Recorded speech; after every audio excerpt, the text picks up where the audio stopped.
Welcome everybody to another episode of Fins Nation. I am your host, Louis Sung, and today we're going to be discussing Tua Tagovailoa, but not in the sense that we normally do. Because the other day that I said that if there was anything that people wanted me to discuss, I would go ahead and discuss it. Well, I am not somebody who backs down from any discussion as far as the Miami Dolphins are concerned, and that means that if somebody has something to say about Tua Tagovailoa, then I will happily address it. So, what we're going to be talking about today is Tua being overprotected? Are we not being critical enough of him? Are we trying to make excuses for him? Are we opening the door for him to become the next Ryan Tannehill in the sense that we're holding out hope for somebody who will ultimately not be the guy for whatever reason? Now, I already have my personal thoughts on that, and I will go into every single detail as we go through this show. But before we do that, just want to go ahead and mention that this show is brought to you by our friends and sponsors at You Brake Wheel Fix. You Brake Wheel Fix is the complete automotive wheel solution. If you've ever parked too close to the sidewalk curb, You Brake Wheel Fix will help you out. They specialize in the repair of damaged wheels from bends, cracks, and curb rash. Or maybe your wheels are faded or peeling, you don't need to replace them, as You Brake Wheel Fix can refinish them to like new. Offering complete refinish options through powder coating, machining, and polishing, You Brake Wheel Fix is the answer to all of your wheel needs. And if you're just looking to give your ride a new look, You Brake Wheel Fix also offers many car customizing options, such as new custom wheels and tires from your favorite brands, performance upgrades, window tinting, and suspension modifications. There's all sorts of stuff that You Brake Wheel Fix can do for you. They're located just south of Aventura, so you can reach Mark and his staff at 305-748-0112 or online at youbrakewheelfix.com. They are really active on all social media platforms at You Brake Wheel Fix. So shoot them a DM on Instagram, Facebook, or Twitter, or again, you can call them at 305-748-0112 and you can get an estimate in just minutes. So don't delay, go to You Brake Wheel Fix and start customizing your ride to show off your Dolphins fandom today. This show is also brought to you by PrizePicks.com. PrizePicks.com is a revolutionary fantasy platform where you can now pick up to 6 different players across professional sports leagues, whether that's the NFL, the NBA, the MLB, the NHL, one of each. It's up to you to decide. Just choose whether your chosen player will get more or less than their projected stat. They give you free squares at PrizePicks. Today is Taco Tuesday, so you need to keep an eye on that. They also offer Flex Friday specials where you can get your money back if you lose or multiply the amount of money you can normally win. So with offers like that, it's hard to justify not signing up at this point. So use the promo code 5, that's F-I-V-E, and they will match up to $100 on your initial deposit when you sign up. Again, that means that if you deposit $100 using our promo code, they will give you $100 for free on their dime for you to start playing. So don't delay, go to prizepicks.com, use the promo code 5, and they will match up to $100 on your initial deposit. Get over there and start winning today. So let me just start by saying this. I appreciate every single person who listens to my show and is willing to interact in the comments. I am very appreciative of everybody who gives their opinion and their thoughts, and I do not hide from anybody. Now, that also does not mean that I am going to agree with everything that you have to say, nor do I expect you to agree with everything that I say, which means that we are going to have some disagreements. This is going to be one such disagreement. During the last show that I did regarding Chosen Anderson, a comment was made by one Mark Jefferson, who spent, I'll say this, he spent a lot of time writing down this essay about why he thinks that Tua Tagovailoa is not the guy. And I'll tell you what, I appreciate his thoughts. I appreciate the fact that he was willing to put in all this effort into expressing the way that he feels about Tua Tagovailoa. Not a whole lot of people do that, so kudos to you on that. But as I said, that does not mean I'm going to agree with you. And I do not agree with you. There are many things that you said, Mark, that I just do not agree with. And I can go down one by one with this list. And I'm going to go ahead and do that. So everybody understands, this is how I feel about Tua. I am not making things up. I am not pretending that this is how I feel just because I like Tua. I do like Tua. I do relate to Tua. All that stuff is true.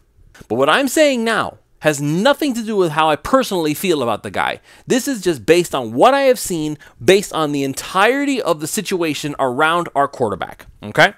Because you have to do this sort of thing. You have to take everything into account. You cannot ignore other factors and just pretend that one guy has the ability to do everything all by himself. And even if he does, you have to acknowledge that even the best players in the world have to have help. And now they got help, and you saw the difference in how the offense functioned. No, the record itself did not change. And we're going to go into all of this. I'm going to go ahead and go piece by piece on this discussion. So nothing is going to go untouched. So one of the first things that was said is, why do we baby Tua Tagovailoa? Why do we act like the organization is not doing it? Why do we pretend that, oh no, the organization isn't babying Tua, they're just believing in their quarterback? I do not baby Tua. I do not pretend that he is better than he actually is. And I do not act like this is the opposite of what the mainstream media is saying, because there are other people in the mainstream media, people that have come out in defense of Tua, Dan Orlovsky, Robert Griffin III, and regardless of what you think of their overall careers, they are just as viable with their opinions as anybody else out there. For every Keyshawn Johnson, you can throw in a Dan Orlovsky, okay? Because Keyshawn Johnson is notorious for hating everything Tua, apparently. Meanwhile, Dan Orlovsky comes in and gives his thoughts and opinions, but one of them's the idiot and one of them is the genius. And what makes that difference? Is it because one of them agrees with you? For everybody who likes Tua, Dan Orlovsky is the salt of the earth, and Keyshawn Johnson can go kick rocks. If you're somebody who actually does not like Tua, then Keyshawn Johnson is just telling it how it is, and Dan Orlovsky doesn't know what he's looking at. That's how this game works in the mainstream media, okay? Everybody does it for their own version of clicks, but I do not buy into this whole concept that people say things that they don't really mean just for the sake of getting a reaction. Because we would catch them in the lie. We would probably catch them in many lies. In all the times that I've watched mainstream sports, people are usually consistent with their opinions. We may think they're dumb. We may think those opinions are baloney. We may think that those opinions have no basis in fact. But nevertheless, those are probably their opinions. As much as we roast Skip Bayless alive, I am not one of those people who thinks that Skip is just saying things just to say things. I'm not somebody who looks at Stephen A. Smith and says that he's just saying things just to get people upset. I believe that this is what they think. I think they're wrong a lot of the time, but I believe them. So when I say things about Tua Tagovailoa, I'm not just trying to go against the grain and defend Tua against his attackers. This is how I view the situation based on all of the factors that I have looked at. He's injury prone and inconsistent. I will give you he is injury prone. I will, because all the injuries that he's had, you can't pretend that they didn't exist. As for inconsistent, I would argue that his inconsistency has a lot less to do with him and a lot more to do with all the pieces around him. Because again, you cannot ignore everything that goes on around somebody in the world. You look at the situation with Brian Flores. Brian Flores complained. He didn't have confidence in Tua, and Tua did not have confidence in himself. His work ethic. Tua's work ethic? Really? His arm strength. That's the only one that you could probably argue is legitimate. Because Tua was never a rocket-armed quarterback, nor will he ever be a rocket-armed quarterback. That's not his game. Brian Flores was fired not because he didn't believe in Tua Tagovailoa. Brian Flores was fired because he ticked off the wrong people in the building with his arrogance and his attitude. And this whole thing went downhill really quick right after that because he felt he was so insulted by the fact that he got lost in the shuffle that he went ahead and sued the Dolphins, the Giants, the Broncos, I think were in that too. And what ultimately came out of it? Yeah, the Dolphins looked pretty ugly, but Brian Flores is now a defensive assistant with the Pittsburgh Steelers. And all that nonsense about him getting a head coaching job and everything, yeah, he's still getting his interviews and he will eventually get another chance to go and be a head coach again. I promise you that. But the reason he was fired was not because, oh, he ruined Tua. That was not what he did. What Brian Flores did was he ticked off the wrong people. And it doesn't matter where you work. It doesn't matter how well you work. You do not get to upset the boss and get away with it. And he did not upset the boss because he didn't like Tua. He upset the boss because he said some things and did some things he wasn't supposed to do. Will we ever know fully what happened behind the scenes? No, probably not. Because we weren't there. We can only speculate based on reports that we have heard. So now here we go again. Let's go back to the list. Tua starts every year off hot, and then he gets cold. That's the only thing consistent about him, according to Mark. I would argue once again that we have only really seen Tua have an opportunity to get hot one time. One time. Because, once again, I have to look at everything around Tua Tagovailoa, right? So, in 2021, that was the first year that Tua actually got to actually try and do some things of some level of significance, okay? In 2021, let me just go down the list here. Tua went 7-5 in the 12 games that he started. He played in 13 of them. He threw 388 passes, completing 263 of them for 67.8 yards, or excuse me, 67.8 completion percentage, with 2,653 yards, 16 touchdowns, 10 interceptions, and his yards per attempt was 6.8, right? So not particularly impressive. He was sacked 20 times, but he still had a QB rating, which so many people love that stat. I'm not a big fan of it, but it's a stat people use. He had a QB rating of 90.1. That's all right. Not terrible.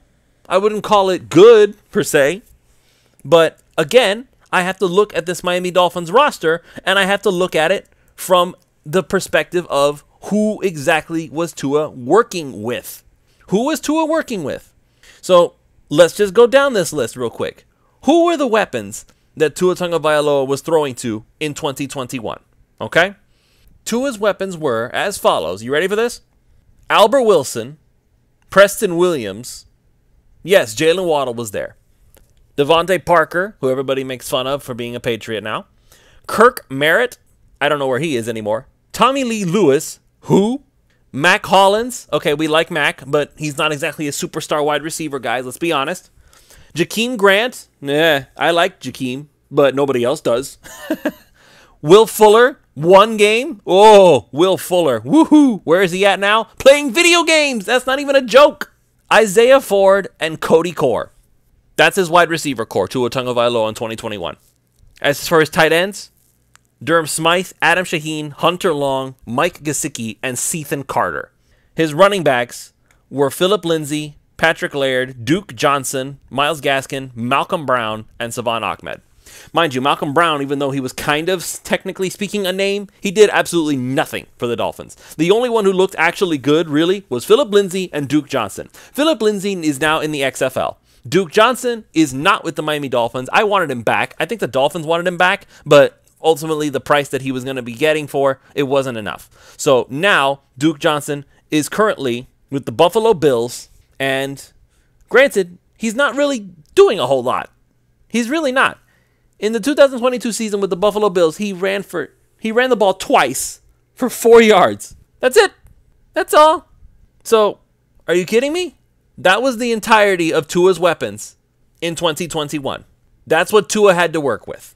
And we're acting like that it's all Tua's fault that he hasn't become a superstar quarterback.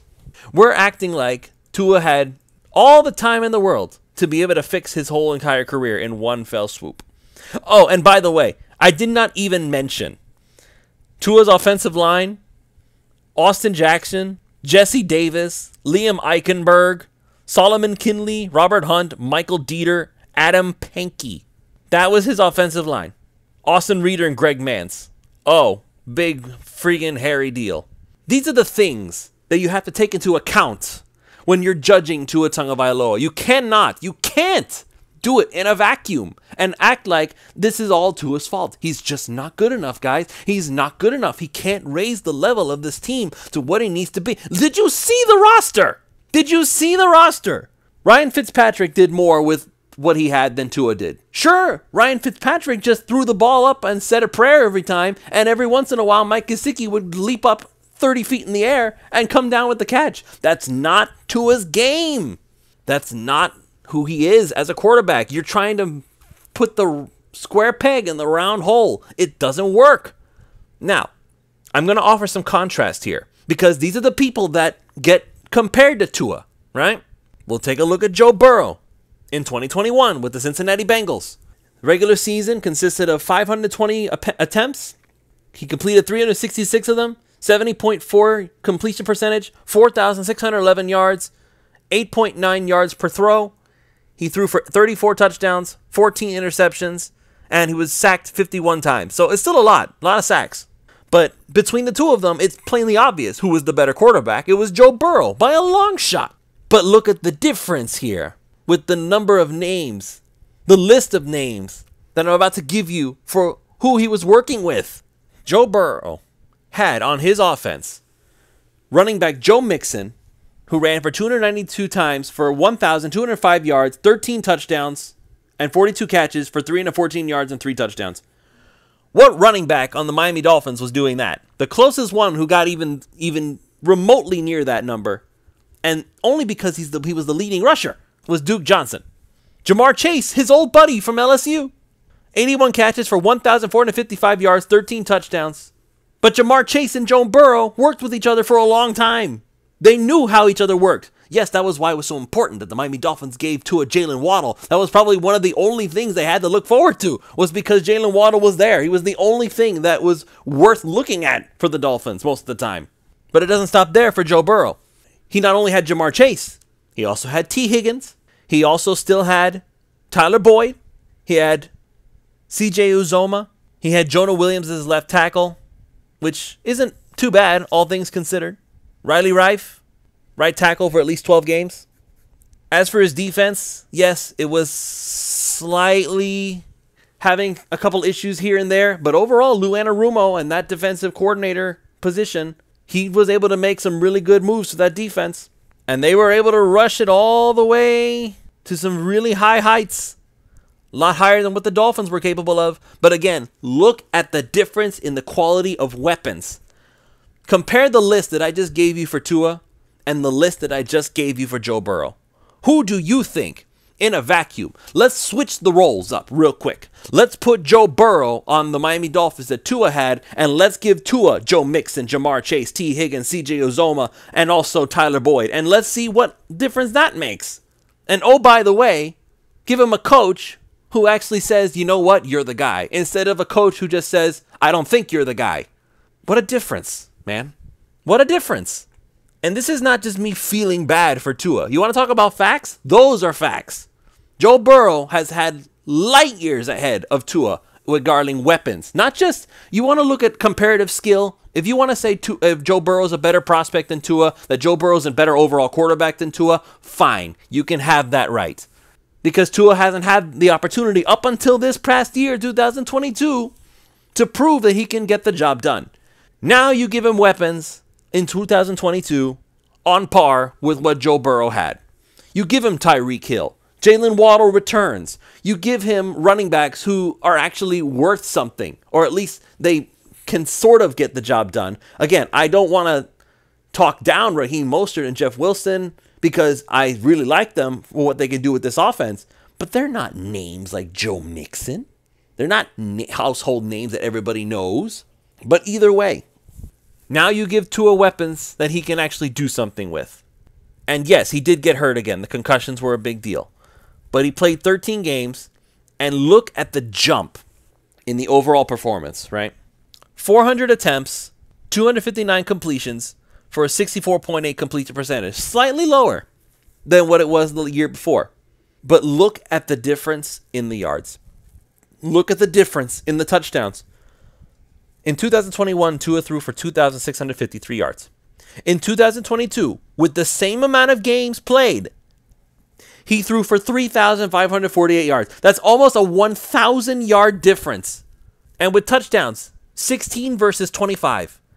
He increased his touchdowns by 9. And he actually cut out his interceptions by 2. He only threw 8 interceptions as opposed to the 10 from the previous year. And the biggest jump, really, yards per attempt, it went up to 8.9.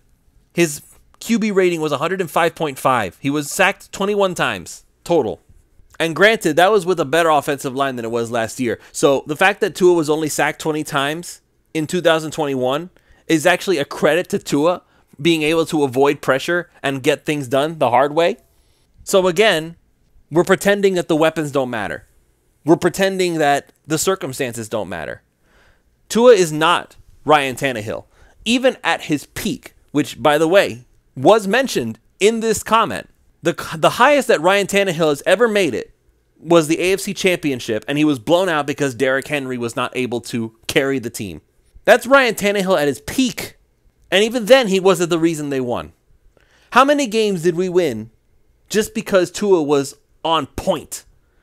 Because we had games where Tyreek Hill and Jalen Waddle were available, but Tua was not. And you could tell that the offense was not functioning properly because it is dependent on Tua. Tua's presence, Tua's ability to get the job done, Tua's accuracy, Tua's anticipation, all that stuff is crucial to the offense. It's crucial to their success. And when Tua went down, the difference between Teddy Bridgewater, there were people saying that Teddy Bridgewater could get the job done just as easily as Tua. No, he couldn't. We saw it happen. We saw it fail miserably. He can't get the job done the way Tua can. So to pretend that it has nothing to do with it, because here, let me give you this example. Ryan Tannehill. People were calling for Matt Moore. And in some cases, weirdly enough, Matt Moore actually got the offense functioning better than Ryan Tannehill did. Because he just threw the ball and said, you know what? If it happens, it happens. That kind of quarterback play is exciting, but it's not reliable. That's why I said all those years ago that I had fun watching Ryan Fitzpatrick, but I would take Tua in a heartbeat. And especially after everything I saw in 2022. I am telling the truth. Tua is good. And if Tua plays bad, I have said that Tua plays bad. I'm not somebody who minces words just for the sake of protecting my guy. I am not somebody who acts like somebody is good when they're really not. I literally came onto this show and said that Austin Jackson may actually have something to offer. And I don't say that just because I really want Austin Jackson to succeed. I don't want Austin Jackson around. I think that he should be replaced ASAP. But I'm looking at what the Miami Dolphins coaching staff seems to be doing. I am looking at what the front office seems to be looking at. And I was willing to open my eyes and look at the New England Patriots game and say, you know what? There might be something there. I don't like it. I still think he's going to suck. But I can see why the front office may decide, you know what? He's still worth giving one more chance. Because he's done it.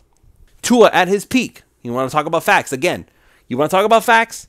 Tua was number one in the whole NFL over the great Patrick Mahomes in several QB statistical categories. Several. Not one, not two, many of them. That's not something you throw away. So I don't know exactly what it is that you're looking for me to do. If you're looking for me to agree with you and say that Tua's not a good quarterback, you're going to be waiting a long time. Because I have seen what Tua can do at his peak. If you want me to say he's inconsistent, fine. If you want me to say that he's injury prone, fine. He had some moments of inconsistency in 2022, and of course he does have injury problems. That I will give you. But I would submit to you that, again, this is the first year that Tua will ever have more than 1 year in an offense in the NFL. That matters. This is going to be the first year that Tua is actually going to be able to learn some needed skills in order to get the most out of his time. And by the way, as for something that you also mentioned, that we're actually considering getting rid of Wilkins, who said that? So show me who said that, and I will tell you, and I will show you an idiot. That's the honest truth. No one's thinking of getting rid of Christian Wilkins. Christian Wilkins is going to get extended. He's coming back, everybody. Christian Wilkins isn't going anywhere, and we're certainly not getting rid of him just to keep Tua Tagovailoa. Christian Wilkins is not going anywhere for at least 4 years. Okay? Let's get that clear right now. He's not going anywhere. I disagree with your sentiment. I disagree with your statement, and I disagree with your line of reasoning. I still appreciate you. Don't get me wrong.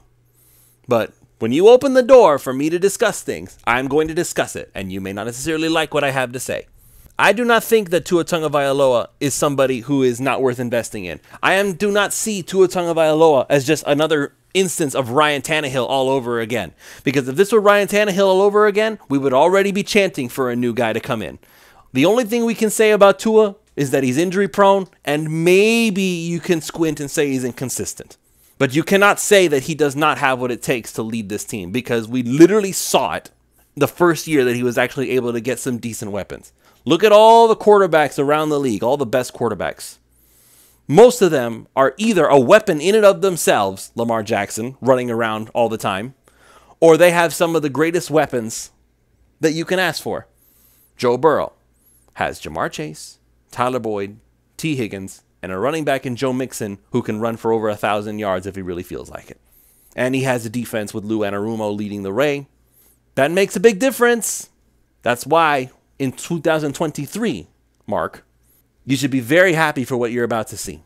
Because now Tua has a second year in the same offense, which is going to help his development.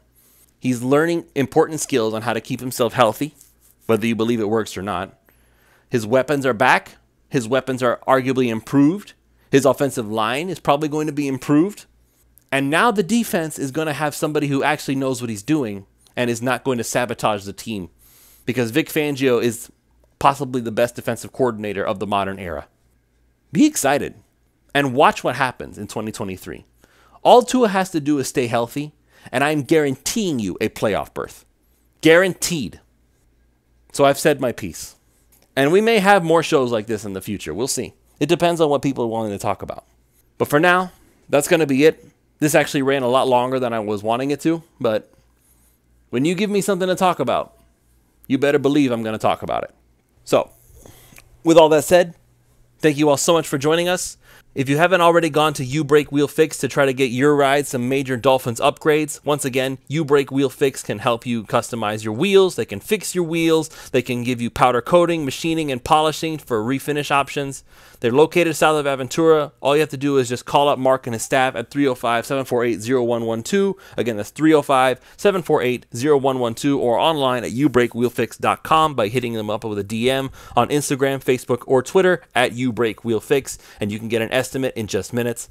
And of course, today is Taco Tuesday over at PrizePicks.com, so you're going to have plenty of discounted picks for you to go ahead and take your shots on. Again, if you go ahead and use that promo code 5 when you sign up, that's FIVE, they will match up to $100 on your deposit when you sign up. They're giving you a free $100 on their dime just because you signed up using our promo code and you put in $100. So go ahead, get in there. It's Taco Tuesday, folks. Use those discounted picks and start winning yourself some money today.